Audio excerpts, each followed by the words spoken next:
మరొక breaking update చూద్దాం. విజయవాడలో వైద్యుల నిర్లక్ష్యానికి ఓ మహిళ మృతి చెందింది. ఎంజీ నాయుడు ఆసుపత్రిలో వైద్యం వికటించి రికిత అనే 19 ఏళ్ల యువతి చనిపోయింది. 5 ఏళ్ల క్రితం కాలుకు రాడ్ వేయించుకుంది రికిత. దాన్ని తీయించుకునేందుకు బుధవారం ఎంజీ నాయుడు ఆసుపత్రిలో చేరింది. బుధవారం ఉదయం 11 గంటలకు రికితకు వైద్యులు ఆపరేషన్ చేశారు. అయితే బుధవారం రాత్రి 10:30 గంటల సమయంలో రికితకు సీరియస్ గా ఉందని వెంటిలేటర్పై పెట్టినట్లు వైద్యులైతే కుటుంబ సభ్యులకు చెప్పారు.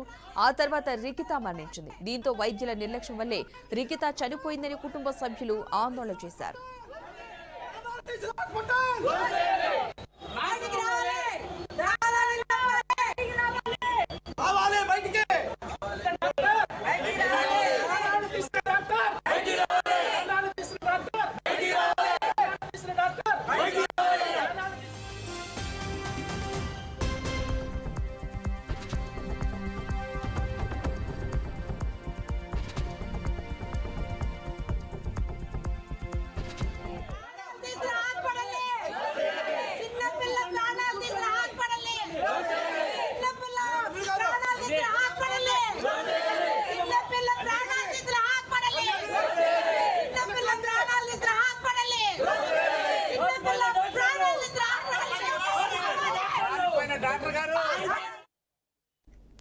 విజయవాడలో వైద్యుల నిర్లక్ష్యానికి ఓ మహిళ మృతి చెందింది. ఎంజీ నాయుడు ఆసుపత్రిలో వైద్యం వికటించి రికిత అనే 19 ఏళ్ల యువతి చనిపోయింది.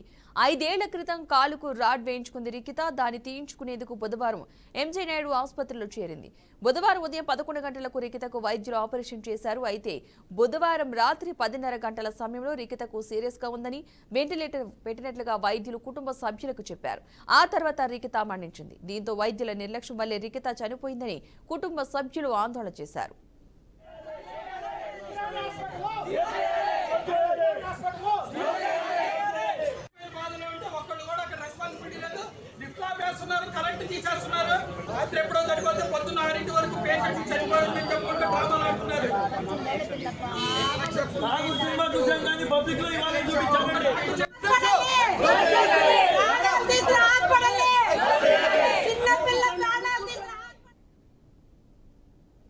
ఇక ఈ ఘటనకు సంబంధించిన పూర్తి సమాచారాన్ని మా అమరావతి బ్యూరో చీఫ్ ఏడుకొండలు మరింత సమాచారాన్ని అందిస్తారు. ఏడుకొండలు చెప్పండి, అసలు ఏం జరిగింది అక్కడ? పద్మా ఎన్టీఆర్ జిల్లా విజయవాడలో ఉన్నటువంటి ఎంజీ నాయుడు సూపర్ స్పెషాలిటీ హాస్పిటల్లో 19 సంవత్సరాల బీటెక్ చదివేటువంటి రితిక దుర్మరణం పాలైంది. దీనికి ప్రధాన కారణం ఏదైతే వైద్యం వికటించింది. అయితే ముఖ్యంగా ఏదైతే గతంలో ఏదైతే కాలుకు వేసినటువంటి ప్లేట్లు తీయించుకునేందుకు వచ్చినటువంటి బాలికకు వైద్యం వికటించింది. దీనికి సంబంధించి మనం ప్రస్తుతానికి ఎంజీ నాయుడు హాస్పిటల్ వద్ద మనం ఉన్నాము. ఇక్కడ బంధువులు అయితే ఏదైతే నడిచి వచ్చినటువంటి అమ్మాయిని శవంగా మార్చేశారంటూ కూడా తీవ్ర ఆందోళన అయితే వ్యక్తం చేస్తూ ఉన్నారు ఉదయం నుంచి కూడా. అయితే అసలు వాస్తవానికి ఏం జరిగిందనే దాని మీద ఆమె బంధువులు ఉన్నారు, రితిక బంధువులు, వారిని అడిగి మనం తెలుసుకునేటువంటి ప్రయత్నం చేద్దాము. అయితే చెప్పండి సార్, అసలు ఏం జరిగింది, పాపకి ఎట్లా జరిగింది ఇదంతా? ఓకే, మనం బుధవారం ఈవినింగ్ హాస్పిటల్లో జాయిన్ చేసామండి. పేరు పేర్ల రికిత. పాపకు వచ్చేటికి 4 ఇయర్స్ బ్యాక్ కాళ్ళు కొద్దిగా బెండుగా ఉంటే అక్కడ మనం ఆపరేషన్ చేయించామండి. ఆపరేషన్ చేయించాక బాగానే సక్సెస్ అయిందని మనం ఇప్పుడు బీటెక్ ఫస్ట్ ఇయర్ అవుతుంది, హాలిడేస్ ఇచ్చారని చెప్పేసి వచ్చి మనం ఇక్కడ డాక్టర్ని కన్సల్ట్ అయ్యాం. అప్పుడు మీరు ఆపరేషన్ చేశారు కదండి, ఎలా ఉంది ఏంటి అని కన్సల్ట్ అయితే మీరు అంతా సెట్ అయిందంటే దాన్ని రిమూవ్ చేద్దామని చెప్పి డాక్టర్ గారు అన్నారు. డాక్టర్ గారు అన్న తర్వాత మనం ఏం చేసామంటే దానికి ఆపరేషన్ డేటు అని తీసుకొని మనం ప్రొసీడ్ అయ్యాం. ప్రొసీడ్ అయిన తర్వాత బుధవారం రోజు సాయంకాలం 6 గంటలకి హాస్పిటల్కి తీసుకొచ్చి జాయిన్ చేసాము.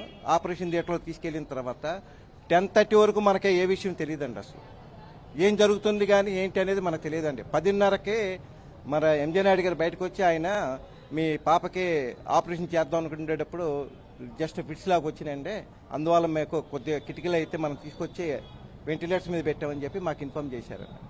మేము అప్పుడు లోపలికి వచ్చి చూడడానికి వెళ్తే దాదాపు చుట్టూ 8 మంది డాక్టర్లు ఉన్నారండి. 8 మంది డాక్టర్లు ఉంటే మేము గట్టిగా నిలదీస్తే ఇలా పాపకు వచ్చేటికి ఫిట్స్ లాగా వచ్చేటికి లెన్స్లో నిమ్ము చేరిపోయింది అయ్యని మనకి అన్ని చెప్పొచ్చారని. ఇలా హార్ట్ డాక్టర్ ఉన్నాడు, అందరూ డాక్టర్ని పిలిపించి వాళ్ళు వైద్యం చూస్తున్నారండి. మనకి దూరం నుంచి చూపించారు కానీ దగ్గరికి మాత్రం మమ్మల్ని పంపిలా. తర్వాత 2:30 వరకు మేము ఎక్కడ ఉన్నాము, మీకు బాగానే ఉందండి, కాస్త రికవర్ అవుతుందండి, మరుసటి రోజుకి బాగా రికవర్ అవుద్ది అని మాకు చెప్తే మేము అందరం ఇంటికి వెళ్ళిపోయాము. సరిపోయింది. నిన్న ఏం చేశారంటే నిన్న బ్రెయిన్ డాక్టర్లు వీళ్ళందరూ వచ్చారు, చూసుకున్నాక పర్లేదండి, ఒక బీపీ ఒకటి కంట్రోల్ అయితే మీకు ఆటోమేటిక్గా మనం వెంటిలేటర్స్ నుంచి తీసేయచ్చు అని చెప్పేసి మాకు ఇన్ఫార్మ్ చేశారండి. ఆయన చెప్పిన దాని మీద నమ్మి మేము ఏం చేసామంటే ఆయన చెప్పినట్టు ఫాలో అయ్యామండి నిన్నంతా. ఇవాళ మార్నింగ్ 7కి కొలాప్స్ అండి. అంటే పాపకి ఇటువంటి సమస్యలు ఎప్పుడైనా ఉన్నాయా? ఫిట్స్ రావడం కానీ ఇటువంటి ఏమైనా ఉన్నాయా? అసలు ఎప్పుడైనా మీరు అటువంటి సమస్యలు గుర్తించారా? ఇక్కడ వీళ్ళు చెప్పేదంతా నిజమని నమ్ముతున్నారా మీరు? అసలు అలాంటివి ఏం లేవండి, హెల్తీగా ఉంటుంది, ఏమైనా జ్వరం అనేది కూడా లేదండి, అసలు ఎలాంటి ప్రాబ్లం లేదు, మంచి యాక్టివ్గా ఉంటుంది.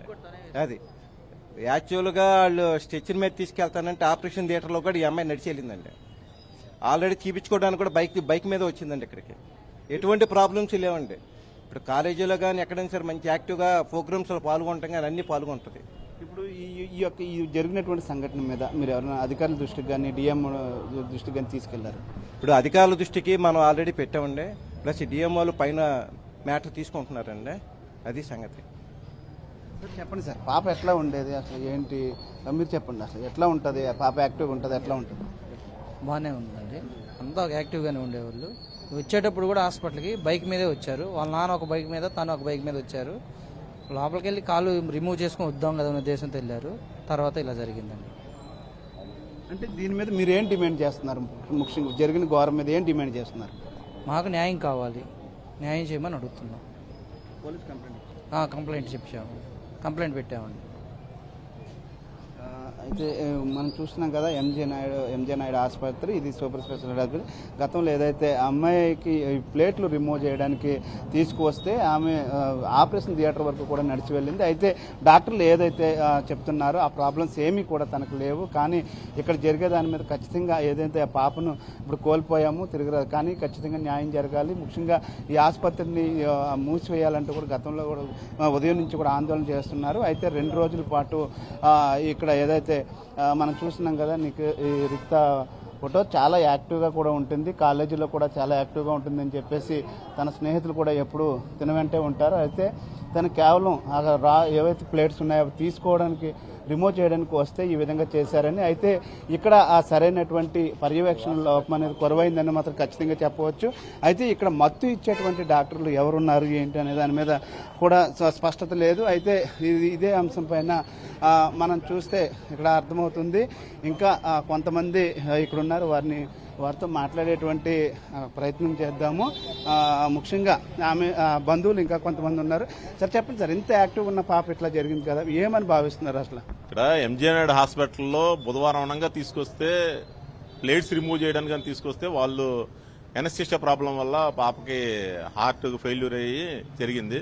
ఆ విషయం మాకేం చెప్పకుండా ఇవాళ వరకు కూడా వాళ్ళు మభ్యపెట్టి ఇవాళ ఉదయం చెప్తున్నారండి. ఎటువంటి యాక్షన్ మేము తీసుకోకుండా, డాక్టర్స్ ఇంకొక అప్రోచ్ అవ్వకుండా ఏమీ మా దగ్గర నుంచి ఏం సపోర్ట్ తీసుకోలేదండి. ఇలా జరుగుతుంది, ఇంకో డాక్టర్ దగ్గరికి వెళ్దామా, ఇంకో ట్రీట్మెంట్ చేద్దామా, ఏ రకం లేకుండా చేస్తున్నారు.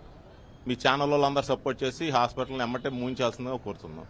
అంటే ఇది మీ పాపకి గతంలో ఎప్పుడు ఎటువంటి ఈ యొక్క అనారోగ్యాలు లేవు అనేటువంటి ఉన్నప్పుడు మరి ఇప్పటి వరకు కూడా అధికారులు ఎందుకని ఇంకా ఈ చర్యలు తీసుకోవడంలో మీనమేసాలు లెక్కడుతున్నారంటే? వచ్చారండి, ఏసీపీ గారు వచ్చారు, సిఏ గారు వచ్చారు, చాలా పోలీస్ యంత్రాంగం వచ్చింది, గవర్నమెంట్ డిఎంహెచ్ఓ గారు కూడా వచ్చారు, డాక్టర్ గారిని కూడా డీటెయిల్స్ అడుగుతున్నారు, మమ్మల్ని కూడా ఏం జరిగింది డీటెయిల్స్ అడుగుతున్నారు. అన్ని జరుగుతున్నాయి సార్. ఇంకా ఫర్దర్ గా మీ అందరు కూడా సపోర్ట్ చేస్తే డాక్టర్ గారు హాస్పిటల్ యాజమాన్యాన్ని అందరిని కూడా అరెస్ట్ చేసి హాస్పిటల్ కోచ్ చేయాల్సిందిగా కోరుతున్నాం మీ ద్వారా మేము. అంటే రికిత మరణానికి మీరు ఎటువంటి అంటే న్యాయం కోరుతున్నారు?